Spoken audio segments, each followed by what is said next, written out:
All right. Welcome to the Fast Seven. Hey, Dave. How are you doing? Couldn't be better, Kaylee. Thanks for having me here. Yeah, I'm glad you made it. This is going to be really fun. So, if you haven't listened to the show or anyone that's listening, the whole goal of the show is to ask 7 questions in a short period of time. But that always turns into like 30 minutes. So, who knows where this is going to go? And for anyone that's listening, please just make sure you comment because that's what makes the show fun. Because we'll incorporate some of the things you're asking us. So it looks like Wendy's here, maybe, or she was here. Hello, Wendy. Yeah. So real quick, give an intro to who you are. I know there's been a lot of changes for you in the last, I don't know, several months. So what have you been up to? What are you doing? And what are you looking for? Yeah, few changes. I obviously had left Quantum 5 at the beginning of April, and started my search for my next journey, if you will. And still in the process of that. And hello, Russ Hill. Yes, it's Dave Foy.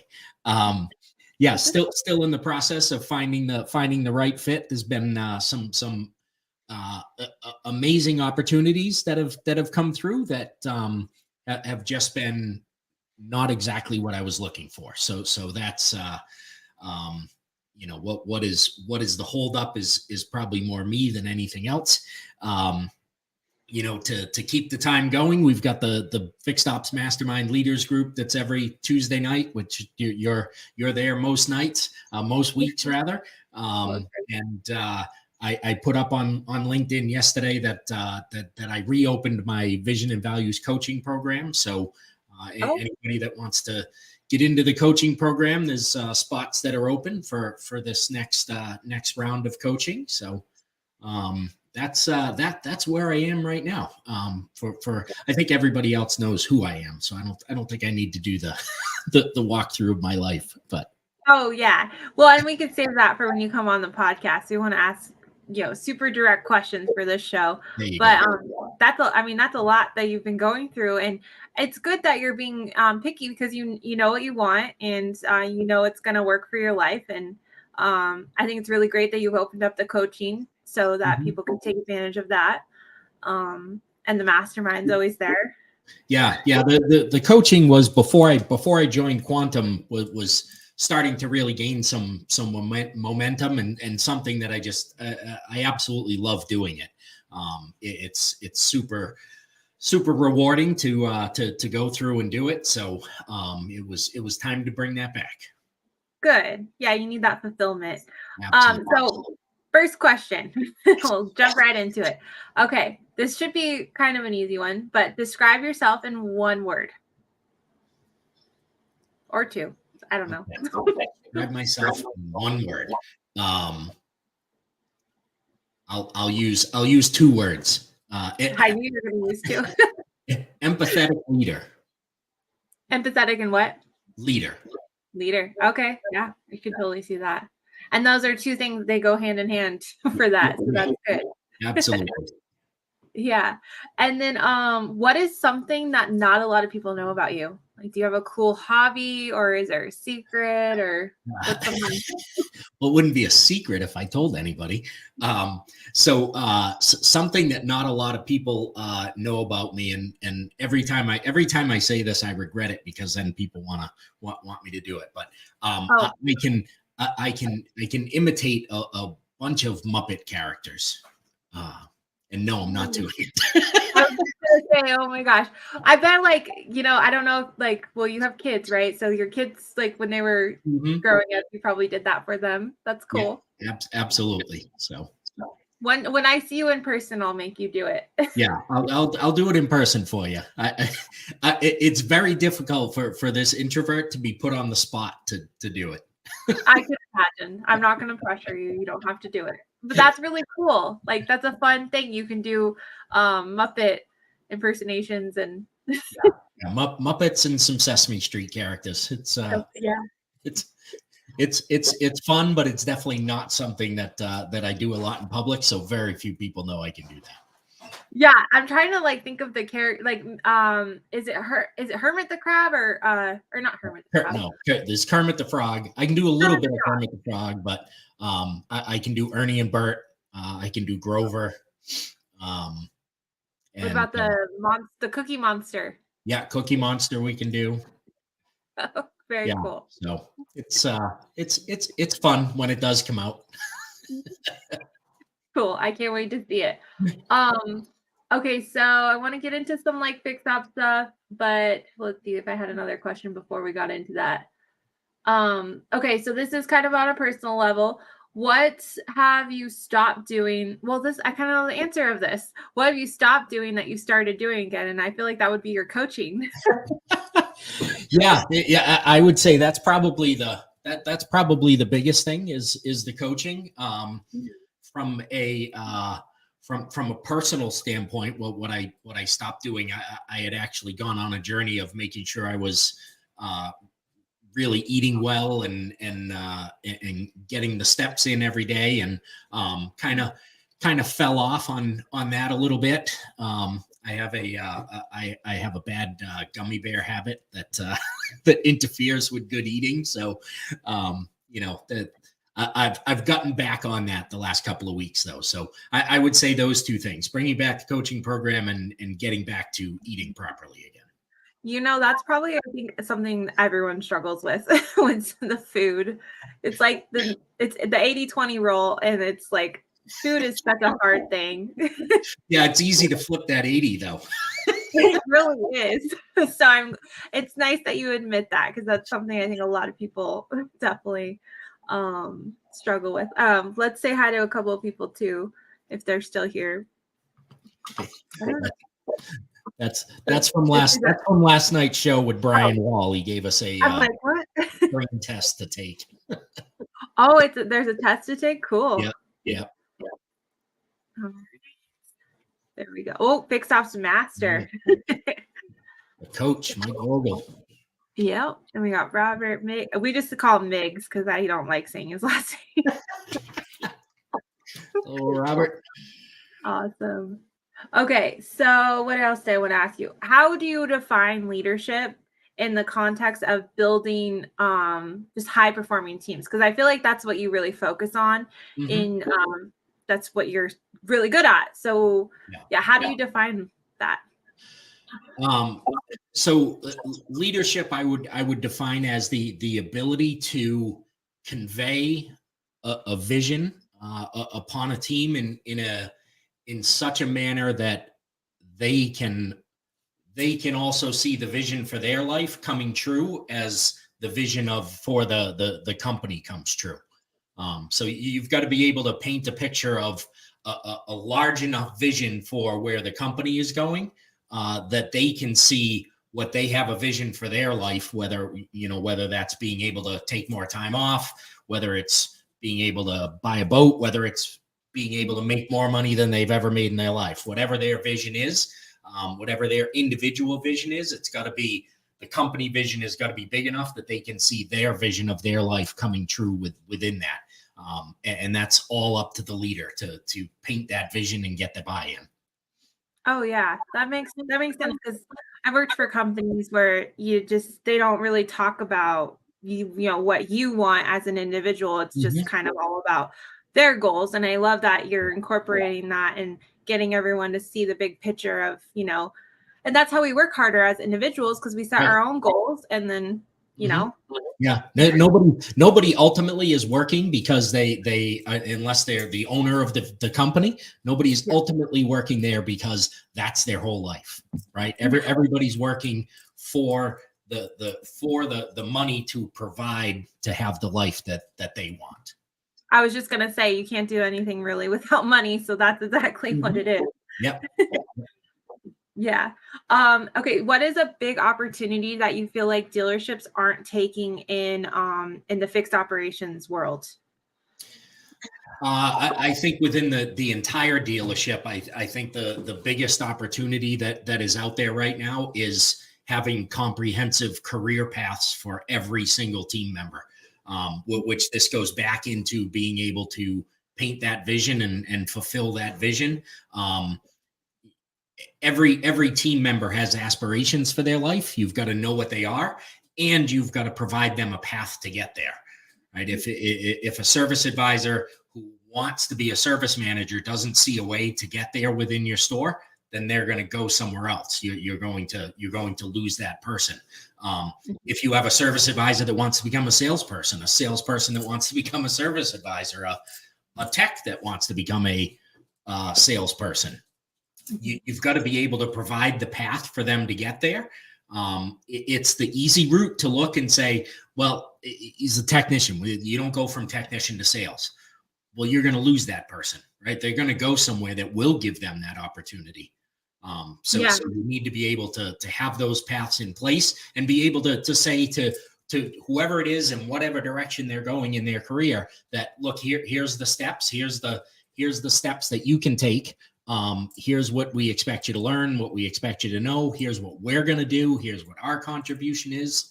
And that is your ultimate goal or ultimate achievement of employee retention. That's what's going to start driving people away, is for them to go look for other opportunities if they don't see them within your store or your group. Yeah, exactly. And that's why I brought up Robert's comment, because that's exactly what he did. Yeah, there you go. And then and now wherever he left from, lost a rock star, and all because they didn't want to provide the path for him to accelerate his career the way he wanted to. Absolutely. And I think shoot, what was my thought? I'm blaming it on the pregnancy. No, I think that's really important, because oh man, it was good. I think I was going to compare it to my own experience, because with Parts Edge, I left for a little bit because there wasn't a sales and marketing, open. And that's really I remember now. We can't assume that, technician always wants to be a technician, or they want to be the shop foreman. The fact that you mentioned that they might want to go into sales, or a salesperson might want to go into parts. We can never assume that if they're in that department or that role that they're just going to stay. They might have curiosity. And that's where I was comparing my experiences. Like, I was in customer support and I was like, I really want to do sales and marketing, so. Yeah. And sometimes sometimes it might be just that, a curiosity of something else, in which case you can let them dip their toe in the water and, maybe come in on a day off and follow a salesperson around to see what it's really like. Sometimes it's a matter of being able to see that a person is not in the right role and being able to steer them to the proper role too. Right. But you've got to have a way to get them there. Right? You can't take technician, drop them into salesperson, or salesperson into service advisor and expect that they're just going to swim. Right? You've got to have some support there for them to be able to succeed. Absolutely. And I think that's Josh's question it's crucial and should be part of the onboarding. Absolutely. Yeah. Okay. So what is a common myth about fixed operations in your experience? What are we mything? What are we mything? I just have a word. Yeah. I think it's probably fading away over the last few years, but I think probably the biggest myth was that fixed operations is about fixing cars, and it's really not. It really doesn't matter. It's customer service. It's taking care of people, and that's really what we do. The fact that they happen to bring a car with them that needs repairs is a side bet, if you will, to what we actually do. Because you could have the best shop in the world that does every repair 100% right, and you treat people like crap. You're not going to have anybody in there. There's nobody that's going to bring their car to you, even though you're the best shop around. So it's ultimately all about people and taking care of people and building those relationships. And the fact that they bring a car in is just a bonus. Absolutely. It's the relationship business, right? That's what we keep talking about. Yeah.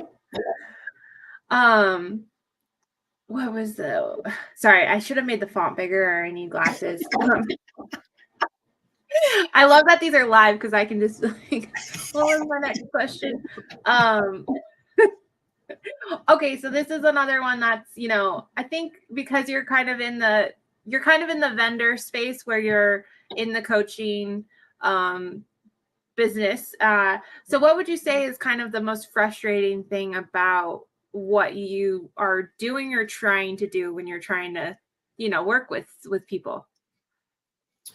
I don't know if there's really a frustration, Okay. but I would say the most common thing that I see is that a lot of times people get into a coaching program expecting that the number one, that the coach is going to do all the work, right? That you're just gonna give all these magic answers that are gonna make everything okay, every day go well, and their career explode. Mm-hmm. And number two, on the other side of that, is coaches that say, well, I can't make them do the work. I can't make them do the work. Well, that's part of what you're supposed to be doing, right? Is being able to coach somebody to succeed. That's part of the job. Yes, and until they've achieved some success, then your job as a coach is not complete. Yeah. And I think I always compare it. I don't know why. And I've kind of hired a trainer before. I've been trained before, like physically at the gym. And it's the same thing. You don't hire a trainer and they're going to do the work for you. You have to physically work out and make the right eating decisions to see the results. It's the same thing when you're starting. You have to put in the work. And I think a lot of people get scared, right? Because like things are working good. And sometimes you don't feel like maybe they don't want to put in the work, or maybe not that, but like, what am I trying to say? Help me, Dave. Yeah, I think it's the old adage of you don't know what you don't know, type of thing. And so their career is seems to be going along pretty well, and they're happy with it. But unfortunately, people don't realize that there's another level that you can always take it. There's another level that you can reach, and you'll never really reach mastery of something. I don't believe you can become incredibly good at something, but as soon as you hit mastery, there's more beyond that you need to know. That was going to be my question. Like, when do you ever? I feel like it's like, are you ever satisfied? Like, are you just like, you just constantly go, go, go? But I feel like you're at each level you accomplish, you feel good. I think that's the important thing, is like to remember to like look back and say, I did a great job. I'm doing a great job, but here we go. Let's do it again. Right. And there's just to know that there's always more there, right? Like the was it Las Vegas that won the Stanley Cup last night or the other night, and the Denver Nuggets won the NBA championship. There are people on that team that probably that was all they wanted for their whole life, right? Was to be an NBA champion. And if that's all they ever wanted and that was their end goal and they just won that, what comes next in their life? If they're not prepared for that, now you won it. And in a few weeks, you're going to sit back and go, okay, what's next in my life, right? And that's where a lot of athletes, but a lot of people in business get in trouble, right? They get to a point where they think this is what I was after, and then there's nothing else beyond that, and that becomes pretty defeating if you allow yourself to believe that there is nothing else after that. And that's why it's important to have a coach to like keep like that open mind, that open conversation of like, here is more, so you're not getting yourself into trouble like that. Right. Let's see, Mike Barrich. I don't know what this means. Maybe you know what this means. If you know, you know. There you go. I feel like he just made that up. Or is that a normal thing? I don't know what if we know, we know, but if you know, you know. Yeah. Or if I know, it's the saying that we talked about.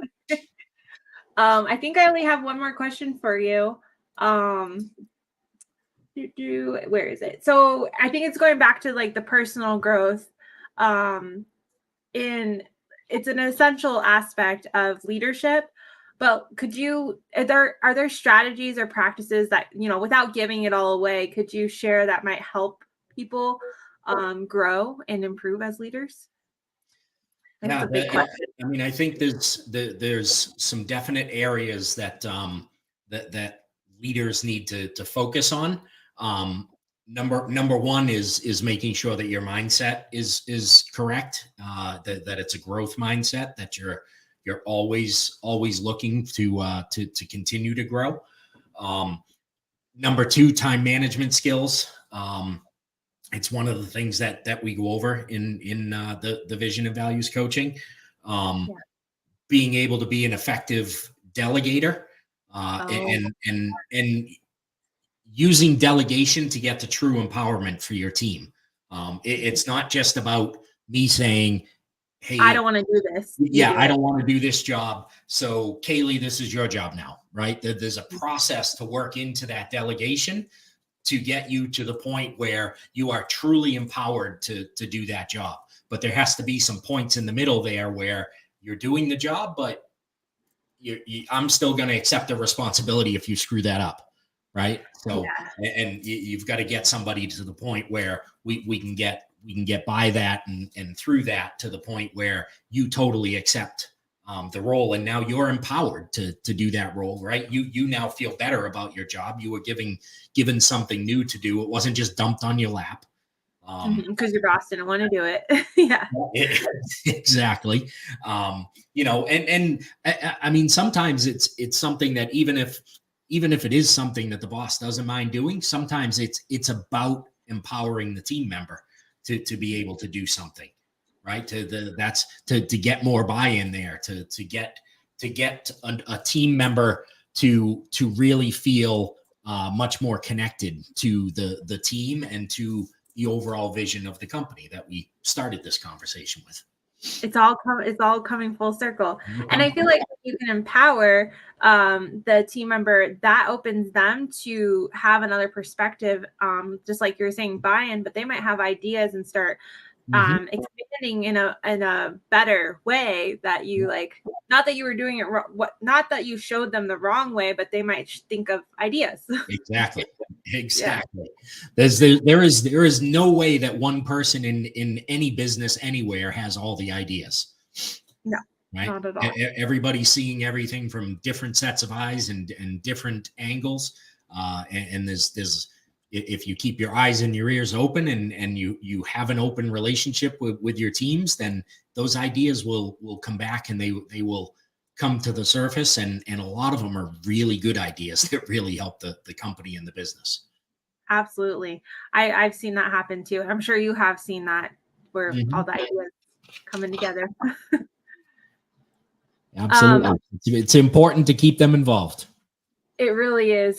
I'm looking to see if we got any more comments. So if anyone wants to ask Dave a question, start asking because we're going to wrap it up soon. So we'll wait for those to come in because there's always a delay. So we started it off with you opened up your coaching back. And what is the name of the coaching again? So people can find it. It's Vision and Values Coaching. Vision and Values Coaching. You can find that on go ahead. You can find it on LinkedIn. Yep. Okay, cool. And we should drop that in the comments. And then you've always had the Fixed Ops Mastermind, which is a group that gets together, just talking about real stuff. Which last night which I missed, you're going to send me the recording, was all about mental health, right? Yes, correct. Yeah. We had Brian Wall on last night, and it was talked about brain health, some things about brain health, but also about dealing with stress and being able to navigate your way through life in general. But obviously we were talking about fixed ops departments and the leaders in fixed ops departments, and that unfortunately all too often, rather than having good coping mechanisms, a lot of us turn to substances that does not always turn out very well for those of us who find out they have an addictive personality. Those substances definitely degrade your life over time. Yeah, they do. Yeah, I think a lot of us have addictive personalities. It's just one of those things. And then the other thing too, you open that up, but then you're also open to opportunities, right? Is that kind of what I've gathered? You're kind of waiting to see you're looking for something. Yes, I'm still looking for something. Yes, still looking for a home out there, and whoever has opportunities, bring them forward. Absolutely. Yeah, I think you'll be a good fit you are exactly something that someone is looking for. They just don't know it yet. That's right. It'll happen. No doubt. I always like to ask my guests if they want to ask me a question. Don't feel like you have to ask me anything, but if you want to put me in the hot seat, you can. Only one question. Yeah, I do want to ask you a question. So, okay. You've obviously grown a lot in the last. I think I've known you about a year now. What do you think has been the most impactful thing that you've learned over the last year? Oh, that's a good question. And that's like a question on the fly. Like I didn't even prepare you to ask me. What was the most impactful thing I've learned throughout this growth process? I feel like I think it's like that time to focus on myself and that continuation of self-development and confidence and things, because like what we're talking about, we get comfortable, and when we start meeting goals, we're like, okay, I did it, but that continuation of always wanting to grow, but learning how to feel happy and content with every phase of my growth, I think is what I've learned. Awesome. Yeah, because I remember when you interviewed me, I was like, I don't know, I feel so content with everything. Like, I'm like, I don't like, but I'm also like, I still want to do so much things and I want to grow, but I'm like happy too. Yeah. Right now, my whole life is a mess. Yeah. Nothing wrong with being happy and finding fulfillment in some way in every day, right? You don't. Fulfillment doesn't have to be in a destination, if you will. That makes sense. That was a good question. Thanks for asking that. And you have the podcast too. Did we shout out the podcast at all? We did not. Podcast, yeah. So the podcast now is called The Mastermind with Dave Foy, as opposed to the Fixed Ops Mastermind. So just called The Mastermind with Dave Foy, and it's on any podcast platform you like to listen to podcasts on. And if I remember correctly, it's ranked pretty high, right? Like it's on the top list. Like you've done really well.